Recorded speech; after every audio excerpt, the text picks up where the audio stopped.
Hazrat Abu Huraira radiyallahu anhu and Hazrat Zaid bin Khalid radiyallahu anhu say, a desert Arab visited the Prophet sallallahu alaihi wasallam while he sallallahu alaihi wasallam was sitting. So he submitted, O Allah's Apostle sallallahu alaihi wasallam, decide as per Allah's book. The defendant said, he has spoken the truth.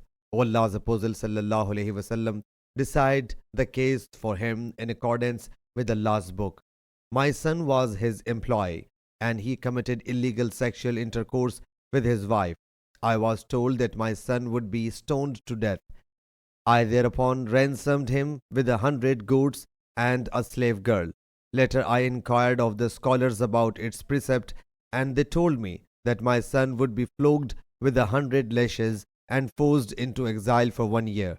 He sallallahu alaihi wasallam whereupon said, by him in whose possession my soul is, I will definitely settle your case in accordance with Allah's book. The goats and the slave girl will be returned to you. Your son will be flogged with 100 strips and banished for a year. And O Ones, in the morning you should go to that woman and stone her to death if she confesses. Hazrat Ones in the morning went to her and stoned her to death. Sahih Bukhari, Hadith number 6835 and 6836.